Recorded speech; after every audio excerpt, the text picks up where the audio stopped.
श्रीगणेशाय नमः। अथ श्री एकमुखी हनुमत् कवचम्। मनोजवं मारुततुल्यवेगं जितेन्द्रियं बुद्धिमतां वरिष्ठं वातात्मजं वानरयूथमुख्यं श्रीरामदूतं शरणं प्रपद्ये। श्रीहनुमते नमः। एकदा सुखमासीनं शङ्करं लोकशङ्करं पप्रच्छ गिरिजाकान्तं कर्पूरधवलं शिवां। पार्वत्युवाच भगवन् देवदेवेश लोकनाथ जगद्गुरो शोकाकुलानां लोकानां केन रक्षा भवेद्ध्रुवां। संग्रामे संकटे घोरे भूतप्रेतादिके भये दुःखदावाग्निसन्तप्त चेतसां दुःखभागिनाम्।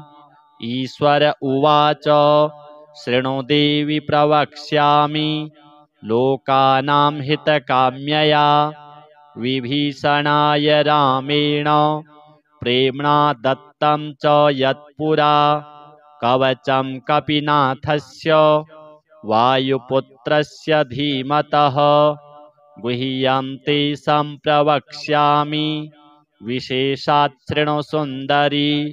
ॐ अस्य श्री हनुमत् कवच स्तोत्र मंत्रस्य श्रीरामचन्द्र ऋषिः अनुष्टुप् छन्दः श्री महावीरो हनुमान् देवता मारुतात्मज इति बीजम्। ॐ अञ्जनासूनुरिति शक्तिः। ॐ ह्रीं ह्रां ह्रौं इति कवचम् स्वाहा इति कीलकम् लक्ष्मणप्राणदाता इति बीजम्। मम सकलकार्यसिद्ध्यर्थे जपे विनियोगः। अथ न्यासः। ॐ ह्रां अङ्गुष्ठाभ्यां नमः। ॐ ह्रीं तर्जनीभ्यां नमः। ॐ ह्रूं मध्यमाभ्यां नमः। ॐ ह्रैं अनामिकाभ्यां नमः। ॐ ह्रौं कनिष्ठिकाभ्यां नमः। ॐ ह्रः करतलकरपृष्ठाभ्यां नमः। ॐ अञ्जनासूनवे हृदयाय नमः। ॐ रुद्रमूर्तये शिरसे स्वाहा। ॐ वायुसुतात्मने शिखायै वषट्। ॐ वज्रदेहाय कवचाय हुं। ॐ रामदूताय नेत्रत्रयाय वौषट्। ॐ ब्रह्मास्त्रनिवारणाय अस्त्राय फट्। ॐ रामदूताय विद्महे कपिराजाय धीमहि तन्नो हनुमान् प्रचोदयात्। ॐ हुं फट् स्वाहा इति दिग्बन्धः। अथ ध्यानम्।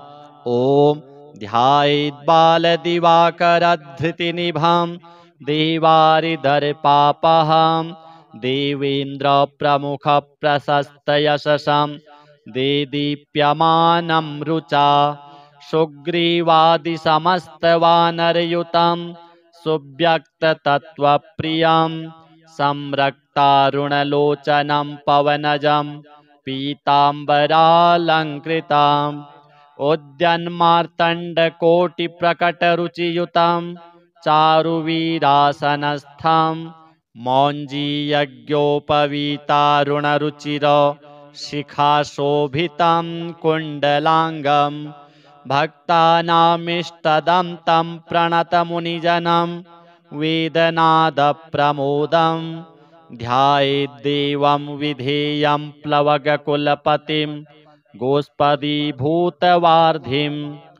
वज्राङ्गं पिङ्गकेशाढ्यं स्वर्णकुण्डलमण्डितं नियुद्धकर्मकुशलं पारावारपराक्रमं वामहस्ते महावृक्षं दशास्यकरखण्डनम् उद्यद्दक्षिणदोर्दण्डं हनुमन्तं विचिन्तयेत् स्फटिकाभं स्वर्णकान्ति द्विभुजं च कृताञ्जलिं कुण्डलद्वयसंशोभि मुखाम्भोजं हरिं भजेत् उद्यदादित्यशङ्काश मुदारभुजविक्रमं कन्दर्पकोटिलावण्यं सर्वविद्याविशारदं श्रीरामहृदयानन्दं भक्तकल्पमहीरुहम् अभयं वरदं दोर्भ्यां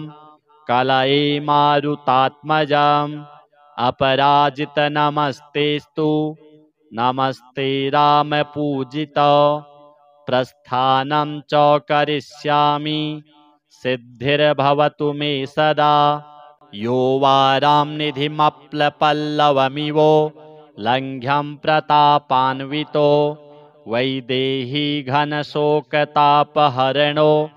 वैकुण्ठतत्त्वप्रियः अक्षाद्यर्चितराक्षसेश्वरमहा दर्पापहारी रणे सोऽयं वानरपुङ्गवो वतु सदा युष्मान् समीरात्मजः वज्राङ्गं पिङ्गकेशं कनकमयलसत् कुण्डलाक्रान्तगण्डं नानाविद्याधिनाथं करतलविधृतं पूर्णकुम्भं दृढं च भक्ताभीष्टाधिकारं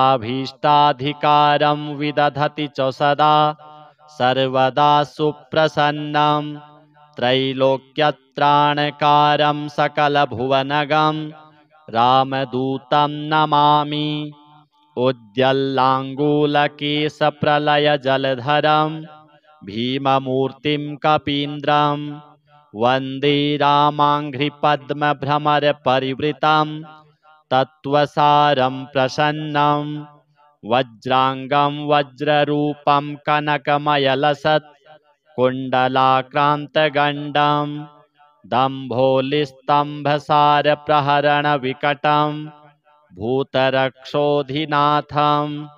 वामे करे वैरिभयं वहन्तं शैलं च दक्षे निजकण्ठलग्नं दधानमासाद्य सुवर्णवर्णं भजिज्वलत्कुण्डलरामदूतं पद्मरागमणिकुण्डलत्विषा पाटलीकृतकपोलमण्डलं दिव्यगेहकदलीवनान्तरे भावयामि पवमाननन्दनम् ईश्वर उवाच इति वदति विशेषाद् राघवो राक्षसेन्द्रं प्रमुदितवरचित्तो रावणस्यानुजोः रघुवरवरदूतं पूजयामासु भूयः स्तुतिभिर्कृतार्थः स्वं परं मन्यमानः वन्दे विद्युतवलयसुभगस्वर्णयज्ञोपवीतं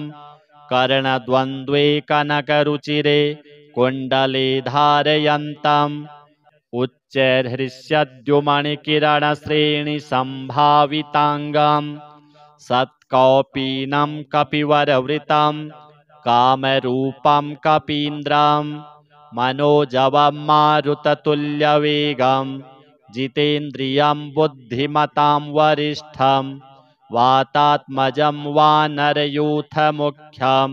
श्रीरामदूतं सततं स्मरामि ॐ नमो भगवते हृदयाय नमः ॐ आञ्जनेयाय शिरसे स्वाहा ॐ रुद्रमूर्तये शिखायै वषट् ॐ रामदूताय कवचाय हुम् ॐ हनुमते नेत्रत्रयाय वौषट् ॐ अग्निगर्भाय अस्त्राय फट् ॐ नमो भगवते अङ्गुष्ठाभ्यां नमः ॐ आञ्जनेयाय तर्जनीभ्यां नमः ॐ रुद्रमूर्तये मध्यमाभ्यां नमः ॐ वायुसूनवे अनामिकाभ्यां नमः ॐ हनुमते कनिष्ठिकाभ्यां नमः ॐ अग्निगर्भाय करतलकरपृष्ठाभ्यां नमः अथ मंत्र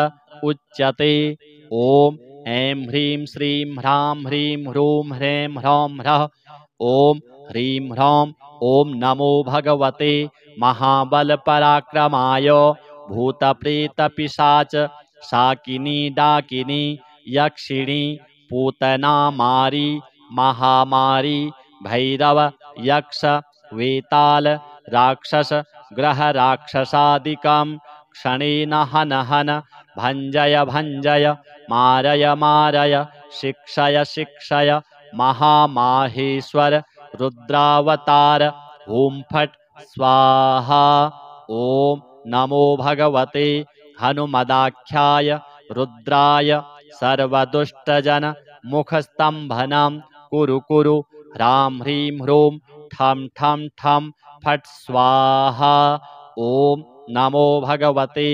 अञ्जनीगर्भसम्भूताय रामलक्ष्मणानन्दकराय कपिसैन्यप्रकाशनाय पर्वतोत्पाटनाय सुग्रीवसाधकाय रणोच्चाटनाय कुमारब्रह्मचारिणे गम्भीरशब्दोदयाय ॐ ह्रां ह्रीं ह्रूं सर्वदुष्टनिवारणाय स्वाहा ॐ नमो हनुमते सर्वग्रहानुभूत भविष्य वर्तमानान् दूरस्थान् समीपस्थान् सर्वकाल दुष्ट दुर्बुद्धि नुच्चाटयोच्चाटय परबलानि क्षोभय क्षोभय मम सर्वकार्यं साधय साधय हनुमते ॐ ह्रां ह्रीं ह्रूं फट् देहि ॐ शिवं सिद्धं ह्रां ह्रीं ह्रूं ह्रौं स्वाहा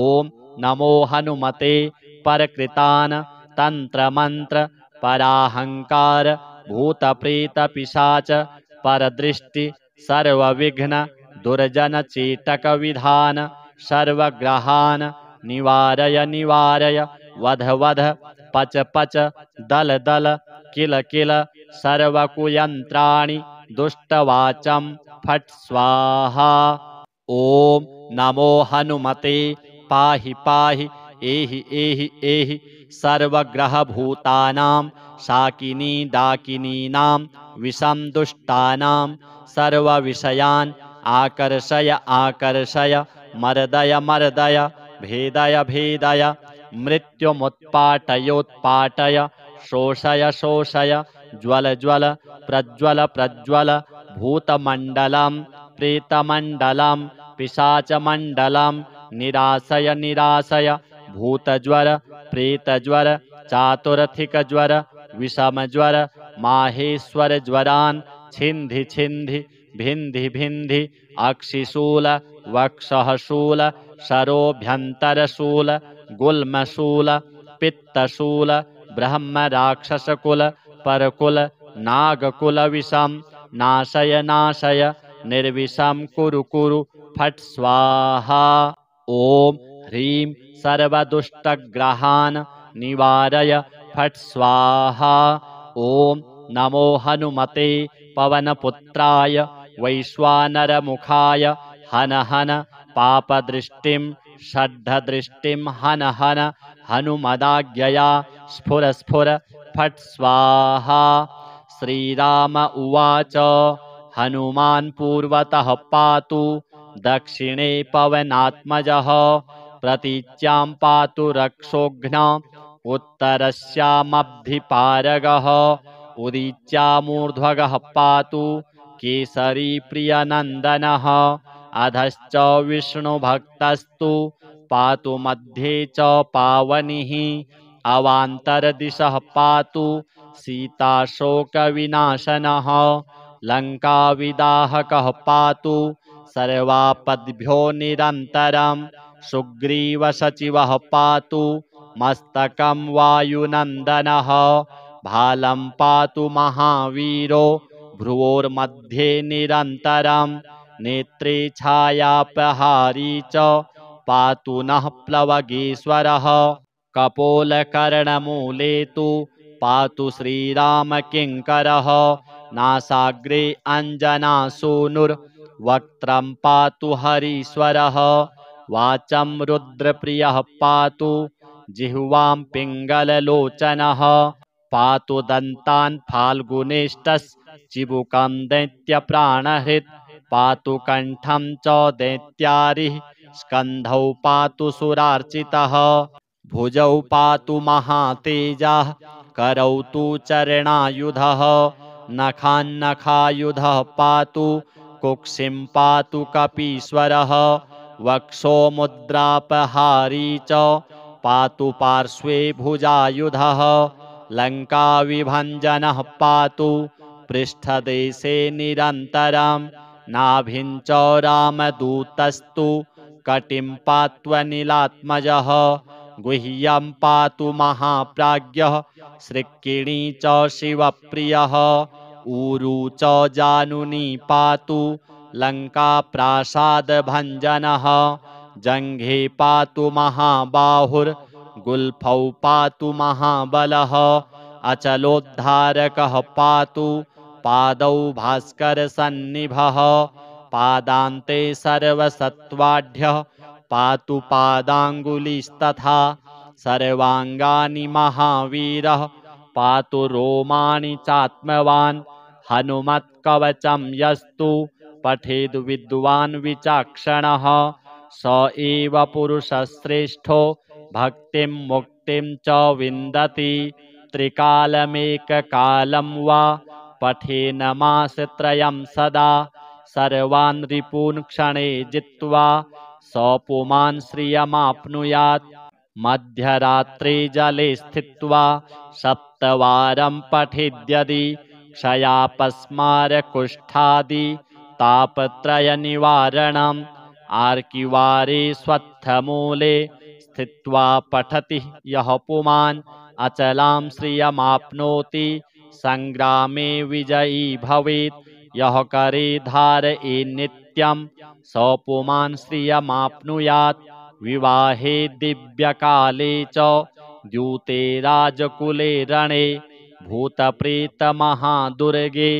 रणे सागरसम्प्लवे दशवारं पठेद्रात्रौ मिताहारी जितेन्द्रियः विजयं लभते लोके मानवेषु नराधिपः सिंहव्याघ्रभये चाग्नौ शरशस्त्रास्त्रयातने शृङ्खलाबन्धने चैव कारागृहनियन्त्रणे कायस्तम्भे वह्निदाहे गात्ररोगे च दारुणे शोके महारणे चैव ब्रह्मग्रहविनाशने सर्वदा तु पठेन्नित्यं जयमाप्नोत्यसंशयम् भूर्जेवावसने रक्ते क्षौमे वा तालपत्रके त्रिगन्धेनाथवामस्या लिखित्वा धारयेन्नरः पञ्चसप्तत्रिलोहैर्वा गोपितं कवचं शुभं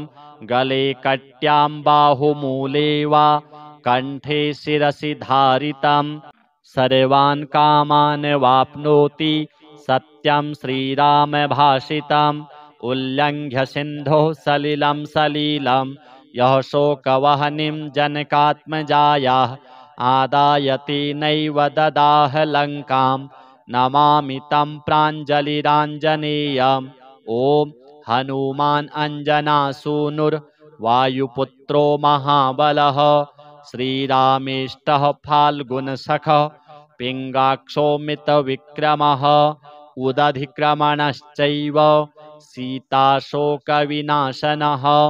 लक्ष्मणप्राणदाता च दशग्रीवस्य दर्पः द्वादशैतानि नामानि कपीन्द्रस्य महात्मनः स्वापकाले प्रबोधे च यात्राकाले च यः पठेत् तस्य सर्वभयं नास्ति रणे च विजयी भवेत् धनधान्यं भवेत् तस्य दुःखं नैव कदाचन।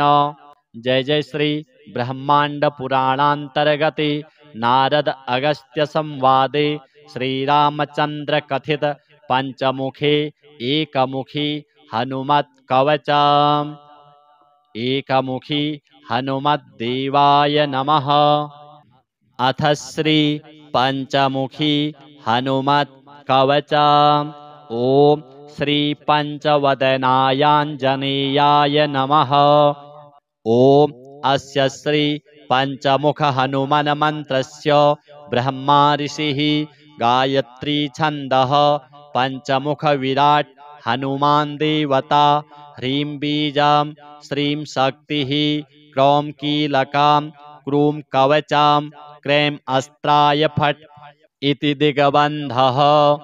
श्रीगरुड उवाच अथ ध्यानं प्रवक्ष्यामि शृणु सर्वाङ्गसुन्दरी यत्कृतं देवदेवेन ध्यानं हनुमतः प्रियं पञ्चवक्त्रं महाभीमं त्रिपञ्चनयनैर्युतं बाहुभिर्दशभिर्युक्तं सर्वकामार्थसिद्धिदं पूर्वं तु वानरं वक्त्रं कोटिसूर्यसमप्रभं दंष्ट्राकरालवदनं भ्रुकुटीकुटिलेक्षणम् अस्येव दक्षिणं वक्त्रं नारसिंहं महाद्भुतम् अत्युग्रतेजो वपुषं भीषणं भयनाशनं पश्चिमं गारुडं वक्त्रं वक्रतुण्डं महाबलं सर्वनागप्रशमनं विषभूतादिकृन्तनम् उत्तरं सौकरं वक्त्रं कृष्णं दीप्तं नभोपमं पातालसिंहवेताल ज्वररोगादिकृन्तनम् ऊर्ध्वं हयाननं घोरं दानवान्तकरं परं येन वक्त्रेण विप्रेन्द्र तारकाख्यं महासुरं जघान शरणं तत्स्यात् सर्वशत्रुहरं परं ध्यात्वा पञ्चमुखं रुद्रं हनुमन्तं दयानिधिं खड्गं त्रिशूलं खट्वाङ्गं पाशमङ्कुशपर्वतं मुष्टिं कौमोदकीं वृक्षं धारयन्तं कमण्डलुं भिन्दिपालं ज्ञानमुद्रां दशभिर्मुनिपुङ्गवम् एतान्यायुधजालानि धारयन्तं भजाम्यहं प्रेतासनोपविष्टं तं सर्वाभरणभूषितं दिव्यमाल्याम्बरधरं दिव्यगन्धानुलेपनं सर्वाश्चर्यमयं देवं हनुमद्विश्वतोमुखं पञ्चास्यमच्युतमनेकविचित्रवर्ण वक्त्रं शशाङ्कशिखरं कपिराजवर्यं पीताम्बरादिमुकुटैरूपशोभिताङ्गं पिङ्गाक्षमाद्यमनिशं मनसा स्मरामि मर्कटेशं महोत्साहं सर्वशत्रुहरं परं शत्रुसंहर मां रक्ष श्रीमन्नापदमुद्धर। ॐ हरिमर्कटमर्कटमन्त्रमिदं परिलिख्यति लिख्यति वामतले यदि नश्यति नश्यति शत्रुकुलं यदि मुञ्चति मुञ्चति वामलता। ॐ हरिमर्कटाय स्वाहा। ॐ नमो भगवते पञ्चवदनाय पूर्वकपिमुखाय सकलशत्रुसंहारकाय स्वाहा। ॐ नमो भगवते पञ्चवदनाय दक्षिणमुखाय करालवदनाय नरसिंहाय सकलभूतप्रमथनाय स्वाहा। ॐ नमो भगवते पञ्चवदनाय पश्चिममुखाय गरुडाननाय सकलविषहराय स्वाहा। ॐ नमो भगवते पञ्चवदनायोत्तरमुखायादिवराहाय सकलसम्पत्कराय स्वाहा। ॐ नमो भगवते पञ्चवदनायोर्ध्वमुखाय हयग्रीवाय सकलजनवशङ्कराय स्वाहा। ॐ अस्य श्री पञ्चमुख हनुमन्मन्त्रस्य श्रीरामचन्द्र ऋषिः अनुष्टुप् छन्दः पञ्चमुखवीर हनुमान् देवता हनुमानिति बीजं वायुपुत्र इति शक्तिः अञ्जनासुत इति कीलकं श्रीरामदूत हनुमत्प्रसादसिद्ध्यर्थे जपे विनियोगः इति ऋष्यादिकं विन्यसेत्। ॐ अञ्जनासुताय अंगुष्ठाभ्यां नमः। ओम रुद्रमूर्तये तर्जनीभ्यां नमः। ओम वायुपुत्राय मध्यमाभ्यां नमः। ओम अग्निगर्भाय अनामिकाभ्यां नमः। ओम रामदूताय कनिष्ठिकाभ्यां नमः। ओम पंचमुख हनुमते करतलकरपृष्ठाभ्यां नमः इति करन्यासः। ओम अंजनासुताय हृदयाय नमः। ओम रुद्रमूर्तये शिरसे स्वाहा। ओम वायुपुत्राय शिखायै वषट्। ओम अग्निगर्भाय कवचाय होम। ओम रामदूताय नेत्रत्रयाय वौषट्। ओम पंचमुख हनुमते अस्त्राय फट्। पंचमुख हनुमते स्वाहा इति दिगबन्धः। अथ ध्यानम्। वन्दे वानरनारसिंह खगराट् क्रोडास्ववक्त्रान्वितं दिव्यालङ्करणं त्रिपञ्चनयनं देदीप्यमानं रुचा हस्ताब्जैरशिखेटपुस्तकसुधा कुम्भाङ्कुशाद्रिं हलं खट्वाङ्गं फणिभूरुहं दशभुजं सर्वारिवीरापहम्। अथ मन्त्रः।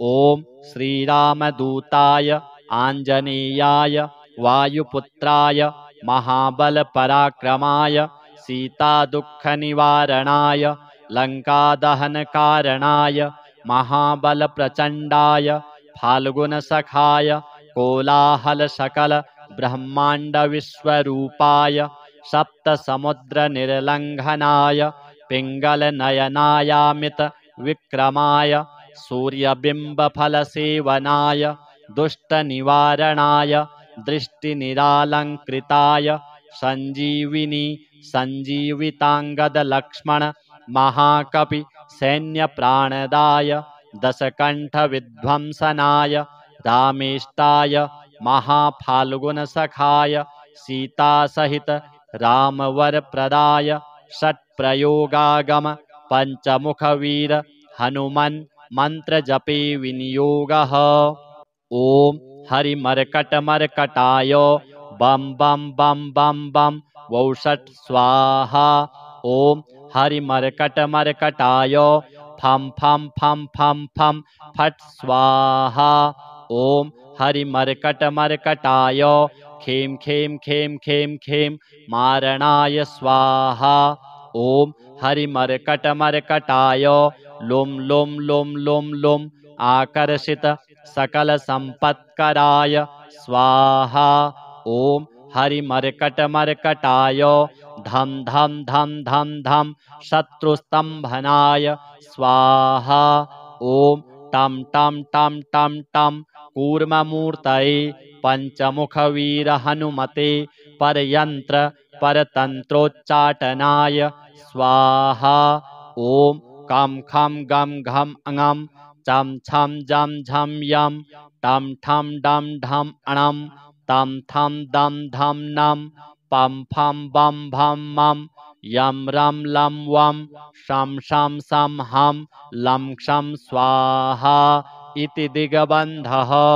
ओम पूर्वकपिमुखाय पंचमुख हनुमते टम टम टम टम टम सकलशत्रुसंहारणाय स्वाहा।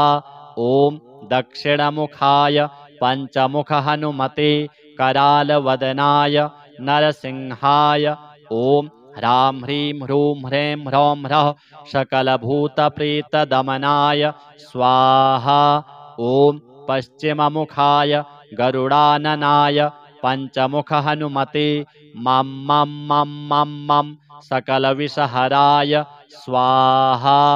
ओम उत्तरमुखायादिवराहाय लं लं लं लं लं नृसिंहाय नीलकण्ठमूर्तये पंचमुख हनुमते स्वाहा। ओम ऊर्ध्वमुखाय हयग्रीवाय रुं रुं रुं रुं रुं रुद्रमूर्तये सकल प्रयोजन निर्वाहकाय स्वाहा। ओम अंजनासुताय वायुपुत्राय महाबलाय सीताशोकनिवारणाय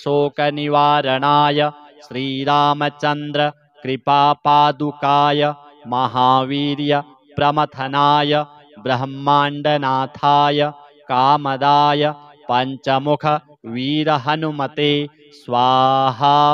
भूतप्रेत पिशाच ब्रह्म राक्षस शाकिनी डाकिन्यंतरिक्षग्रह परयंत्र परतंत्रोच्चाटनाय स्वाहा। सकल प्रयोजन निर्वाहकाय पंचमुख वीर हनुमते श्रीरामचंद्र वरप्रसादाय जम जम जम जम जम स्वाहा।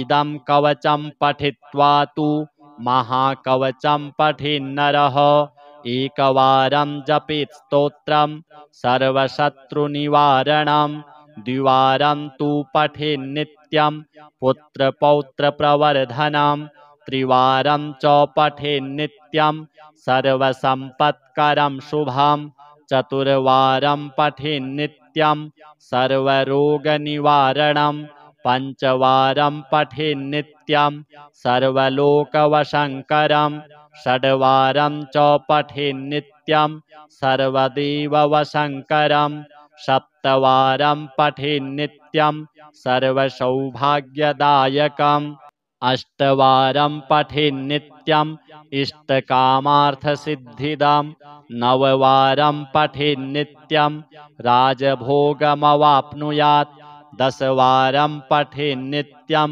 त्रैलोक्यज्ञानदर्शनं रुद्रावृत्तिं पठेन्नित्यं सर्वसिद्धिर्भवेद्ध्रुवं निर्बलो रोगयुक्तश्च महाव्याध्यादिपीडितः कवचस्मरणेनैव महाबलमवाप्नुयात्। जय जय श्री सुदर्शन संहितायां श्रीरामचंद्र सीता प्रोक्तं श्री पंचमुख हनुमत् कवचम्। अथ श्री सप्तमुखी हनुमत् कवचम्। ओम अस्य श्री सप्तमुखी वीर हनुमत् कवच स्तोत्र मंत्रस्य नारद ऋषिः अनुष्टुप् छन्दः श्री सप्तमुखी कपिः परमात्मा देवता ह्रां बीजां ह्रीं शक्तिः ह्रूं कीलकां मम सर्वाभीष्ट सिद्ध्यर्थे जपे विनियोगः। करन्यासः ओम ह्रां अंगुष्ठाभ्यां नमः। ओम ह्रीं तर्जनीभ्यां नमः। ओम ह्रूं मध्यमाभ्यां नमः। ओम ह्रीं अनामिकाभ्यां नमः। ओम ह्रौं कनिष्ठिकाभ्यां नमः। ओम ह्रः करतलकरपृष्ठाभ्यां नमः।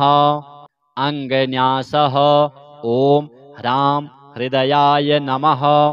ओम ह्रीं शिरसे स्वाहा। ओम ह्रूं शिखायै वषट्। ओम ह्रीं कवचाय हुम्। ओम ह्रौं नेत्रत्रयाय वषट्। ओम ह्रः अस्त्राय फट्। अथ ध्यानम्।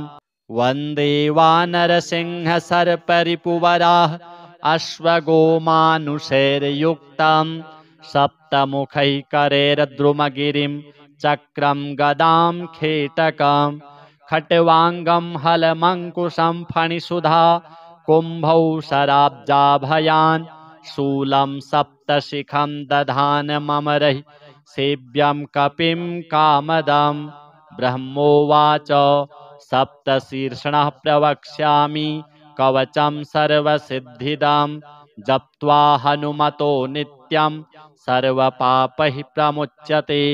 सप्तस्वर्गपतिः पायात् शिखां मे मारुतात्मजः सप्तमूर्धा शिरोव्यान्मे सप्तार्चिर्भालदेशकां त्रिः सप्तनेत्रो नेत्रेव्यात् सप्तस्वर्गतिः श्रुति नासां सप्तपदार्थोऽव्यान् मुखं सप्तमुखोऽवतु सप्तजिह्वस्तु रसनां रदान् सप्तहयोऽवतु सप्तच्छन्दो हरिः पातु कंठं पातु गिरिस्थितः करौ चतुर्दशकरो भूधरो व्यान्ममाङ्गुलिः सप्तर्षिर्ध्यातो हृदय मुदरं कुक्षिसागरः सप्तद्वीपपतिश्चित्तं सप्तव्याहृतिरूपवान् कटिं मे सप्त संस्थार्थ दायकः शक्तिनी मम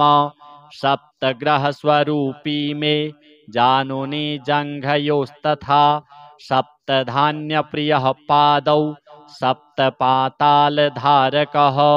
पशून् धनं च धान्यं च लक्ष्मीं लक्ष्मीप्रदोऽवतु दारान् पुत्राश्च कन्याश्च कुटुम्बं विश्वपालकः अनुक्तस्थानमपि मे पायाद्वायुसुतः सदा चौरेभ्यो व्यालदंष्ट्रिभ्यः शृङ्गिभ्यो भूतराक्षसात् दैत्येभ्योऽप्यथ यक्षेभ्यो ब्रह्मराक्षसजाद्भयात् दंष्ट्राकरालवदनो हनुमान् मां सदावतु परशस्त्रमन्त्रतन्त्रयन्त्र अग्निजलविद्युतः रुद्रांशः शत्रुसङ्ग्रामात् सर्वावस्थासु सर्वभृत् ॐ नमो भगवते सप्तवदनाय आद्यकपिमुखाय वीरहनुमते सर्वशत्रुसंहारणाय ठं ठं ठं ठं